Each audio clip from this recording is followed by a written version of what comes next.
In an airline industry outlook report for this year, major commercial aircraft lessor Avolon says new technology fleets are the largest lever available today to progress aviation's sustainability agenda, but warns that long and continuing delays to plane production and deliveries are forcing airlines to extend the use of existing, less efficient airplanes. If you're not familiar with Avalon, they are one of the world's largest lessors of commercial airlines. They boast a fleet of over 1,000 aircraft, which include narrow body workhorses like the Boeing 737 and Airbus A320. They also have modern wide bodies like the Airbus A350 and Boeing 787. Aircraft leasing is a practice in the aviation industry where airlines or other organizations lease aircraft from leasing companies rather than purchasing them outright. This arrangement offers several advantages, such as flexibility, reduced upfront costs, and access to a diverse fleet of aircraft. Leasing also allows airlines to optimize their fleet sizes, respond to market demands quickly, and avoid the risks of aircraft ownership. It also provides leasing companies with a steady revenue stream and the ability to manage their asset portfolio effectively. Avalon says huge orders for new jets have filled manufacturer order books into the next decade. At the end of October 2023, Airbus reported a backlog of over 8,000 jets, and their rival, Boeing, has reported a backlog of nearly 6,000 jets. Major aircraft manufacturers like Airbus and Boeing can produce about 50 to 60 aircraft per month across all of their variants. Obviously, the bulk of the production is allocated to their workhorses like 737 and Airbus A320, since these aircraft types are primarily used on short and medium haul routes by small and large airlines alike. At the production rates I mentioned earlier, it will take Airbus and Boeing roughly 10 to 12 years to complete their order backlogs. This, of course, is provided that there are no major disruptions to production. In the case of Boeing, the production of nearly all their commercial aircraft has been impacted by safety and production issues, most notably their 737 MAX line of aircraft. Boeing's MAX 8 variant has suffered two crashes since it entered into service, and the company's MAX 9 variant is currently under investigation for safety issues as it relates to production of the aircraft. The MAX 7 and MAX 10 variants of the 737 have had their certifications delayed due to safety concerns by regulators. And Boeing's wide-body 787 and 777X have also suffered major production setbacks. With the complexity of new and redesigned aircraft types, from engines to avionics to the overall construction of the aircraft, there are increased technical support demands as well as reliability expectations from the operators of these aircraft. There is also additional oversight from regulators for new aircraft. An example would be the U.S. Federal Aviation Administration, or FAA.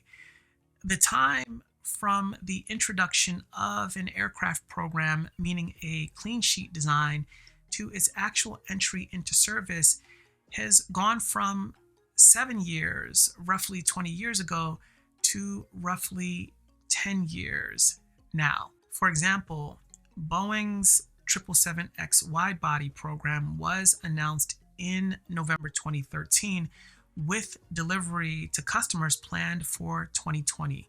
However, due to concerns around the flight control system and design changes, Boeing's 777X isn't expected to be certified until 2025. The Airbus A220, a short to medium haul narrow body aircraft, entered into commercial service in 2016, but it has recently seen a string of groundings by several airlines worldwide due to problems with the type's Pratt& Whitney geared turbofan engines. The engine maker has produced a fix for the problem, but engine shortages exist currently of up to 18 months, which will keep the A220 grounded for several months for some airlines. So, what does all of this mean?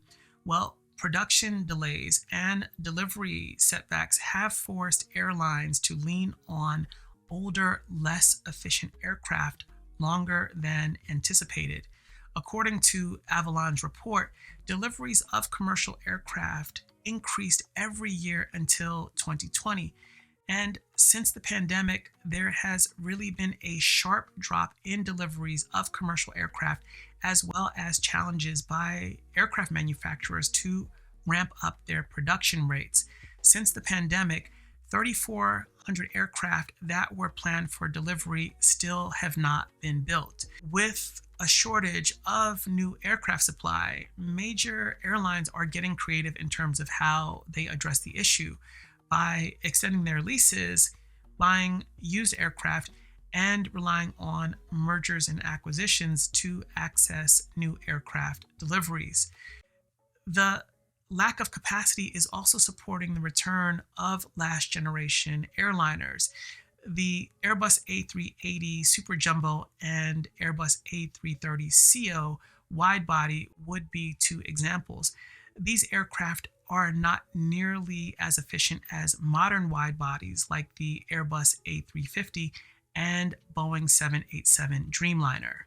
While airlines and aircraft manufacturers are focused on becoming more sustainable, there are only a small number of fuel efficient commercial aircraft currently in service. This includes the Airbus A320neo and A350 and 737 MAX and 787 Dreamliner from Boeing.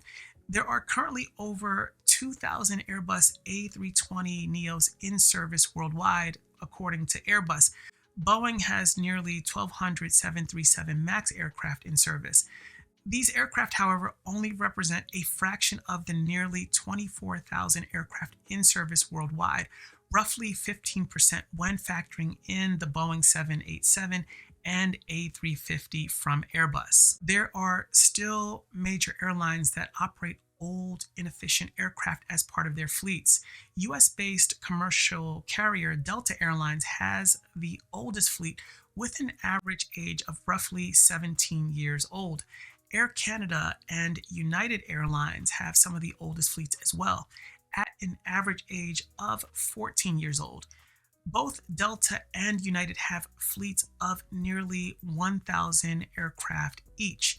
With the current state of the commercial aviation industry, Avolon says that the best interim measure to reduce aviation's emissions is to ramp up production of sustainable aviation fuel, or SAF. But in order to do that ramp up, it will require around $2 trillion of investment, an absolutely staggering amount. Emerging markets like India, China, and the Middle East are also fueling aviation growth, leading to a structural undersupply of both narrow body and wide body aircraft. India is projected to lead the South Asia region as the fastest growing commercial aviation market, with more than 8% annual traffic growth over the next 20 years. This growth is primarily driven by India's robust economy and a rapidly expanding middle class, which is increasingly participating in regional air travel. Low-cost carriers in India, holding nearly a 90% share of all domestic seats, are stimulating demand and connecting emerging regions with low fares. Over the next 2 decades, South Asian carriers are expected to quadruple the size of their fleets, requiring more than 2,700 new airplanes to accommodate growth and fleet replacement. The majority of these new deliveries will be single aisle airplanes like the Boeing 737, Airbus A320, and Airbus A220, reflecting the region's focus on domestic and regional services. China's domestic air travel market showed a substantial recovery in 2023, with full year domestic traffic rising significantly compared to 2022 and surpassing pre pandemic levels. China's focus on expanding domestic flights and restoring international air travel as part of its development plan emphasizes its commitment to strengthening its aviation sector. The country has seen its domestically developed C919 recently enter into service, and this narrow body aircraft type is a key component of China's plans to develop its domestic aviation industry. The Middle East has also seen a significant recovery in air travel demand. Middle Eastern Airlines reported an increase in air travel in 2023 compared to 2022, and all of the indicators suggest that air travel demand in the Middle East will continue to trend upward. Given the Middle East strategic location, making it an ideal place as a global aviation hub, there have also been investments in state of the art infrastructure to support the growth of air travel in the region. Aircraft engine manufacturers also play a key role in the aviation industry's push towards sustainability. This includes development of next generation engines to support next generation aircraft. Rolls-Royce, for example, is developing its UltraFan concept, which they claim offers 25% greater efficiency in terms of fuel burn compared to its first generation Trent engine, which was developed in the 1990s and is installed on many wide-body aircraft currently. CFM, a joint venture between US-based GE Aerospace and France-based Safran, are developing the Rise open fan concept. This engine, according to CFM, could reduce fuel consumption by more than 20% compared to today's most efficient aircraft engine. The next generation of aircraft won't be introduced until technology readiness levels and market conditions align. As it stands, airlines won't accept new aircraft that don't offer significant economic advantages, namely efficiency as it relates to fuel burn. Governments around the world are also mandating decarbonization within the aviation industry. The European Union's Refuel Aviation mandate requires fuel suppliers to blend sustainable aviation fuels, SAF, with kerosene in increasing amounts beginning in 2025. This measure on its own is projected to reduce carbon emissions from aircraft by around 2/3 by 2050. It's clear, given the current state of the market, that the aviation industry can't maintain its present trajectory given the increasing emphasis on decarbonization. Innovation will return to the aviation industry, but market forces are currently stacked against major aircraft manufacturers where they will not take any major risks given the current state of the market. Boeing and Airbus will have to commit to clean sheet design soon in order to have their next generation of aircraft ready for service by the second half of the next decade. Decarbonization mandates from the aviation industry will become more stringent, and there is likely to be increasing demand from the private sector and consumers for more sustainability within the aviation industry. But the transition to sustainable aviation will come at a considerable cost. There is momentum, however, building toward the increased use of SAF. In 2023, 600 million liters of SAF was produced. This is roughly the equivalent needed to serve British Airways' entire fleet of wide-body aircraft. Obviously, that is a fraction of the levels of SAF required to hit the aviation industry's net zero targets. For more on sustainable aviation fuel, check out our video on the Virgin Atlantic Boeing 787 flight that was powered using 100% SAF. 4.7 billion people are expected to fly in 2024, more than any year in history, with people set to fly in increasingly record breaking numbers over the coming years. And with rapidly developing markets for commercial air travel around Asia, decarbonizing the aviation industry will become an increasingly complex challenge. New and more efficient aircraft are just one solution to achieving decarbonization in the aviation industry.